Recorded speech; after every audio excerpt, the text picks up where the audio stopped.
Welcome to Candid Africa, truthful and unapologetic. Mr.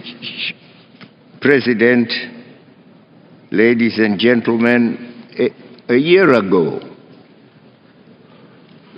we saw a barbaric and brutal death of the head of state of Libya, a representative of his country, a member of the African Union. That death occurred in the context in which NATO was operating supposedly in order to protect civilians. As we in spirit join the United States in condemning that death, shall the United States also join us in condemning that barbaric death of the head of state of Libya, Gaddafi? It was a loss, a great loss to Africa, a tragic loss to Africa, occurring in circumstances in which NATO had sought the authority of the United Nations Security Council under Chapter 7 to operate in Libya in protection of civilians who were said to be at the mercy of the government of Libya led by Colonel Gaddafi. The mission was strictly to protect civilians, but it turned out that there was a hunt, a brutal hunt of Gaddafi and his family. And Gaddafi and his family were sought.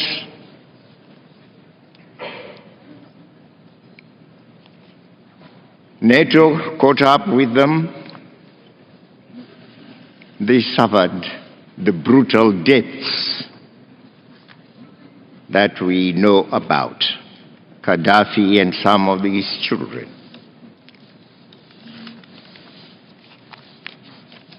And as the United States spoke, I'm sure they were aware also that they were a NATO power, that they, alongside other NATO powers, had the authority under Chapter 7 to operate in protection in Libya, in protection of civilians. But did it turn out to be that? In a very dishonest manner, we saw Chapter 7, the authority given under Chapter 7, being used now as a weapon to rout a whole family, to commit the murders that occurred in the country. Bombs were thrown about in a callous manner, and quite a good many civilians died. Was that the protection that they had sought under Chapter 7 of the Charter? So, the death of Gaddafi must be seen as in the same tragic manner as the death of Chris Stevens. We condemn both of them.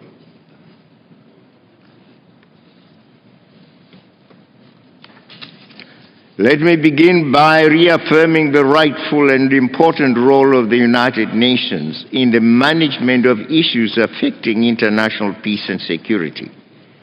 In the quest for a more just and equitable international order, Zimbabwe remains strongly opposed to unilateralism and is committed to multilateralism. We therefore would like to see a United Nations that continues to be a guarantor of world peace and security and a bulwark in the fight for justice and equality among nations. It behoves us all, therefore, to take the necessary steps to ensure that the United Nations is not marginalized on international issues.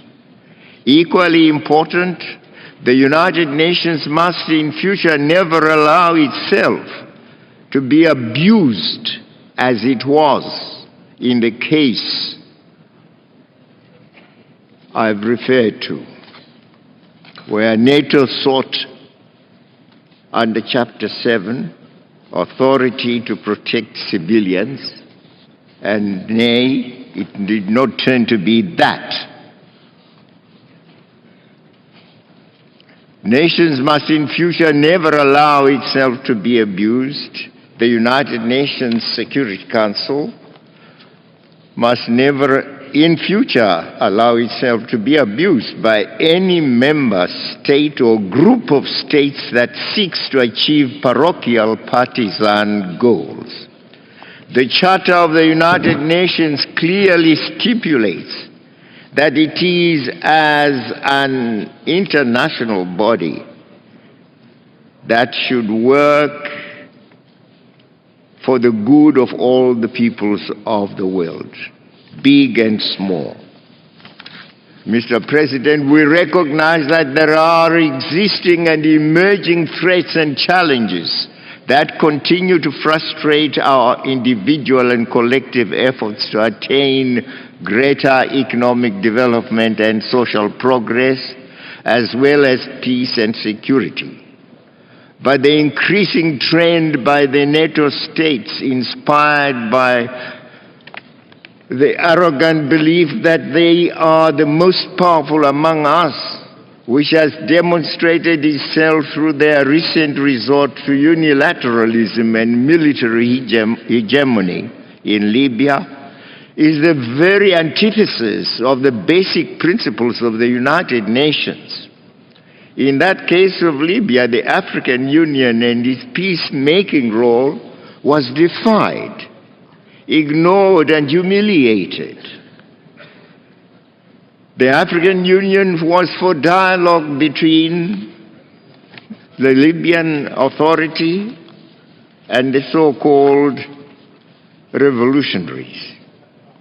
May we urge the international community to collectively nip this dangerous and unwelcome aggressive development before it festers. Did you like or hate what you heard? Let us know in the comments below, and if you want more candid speeches like this, be sure to like, subscribe, and hit the notification bell to catch all our latest videos. And please feel free to leave your suggestions, news tips, or topics about Africa you'd like us to cover.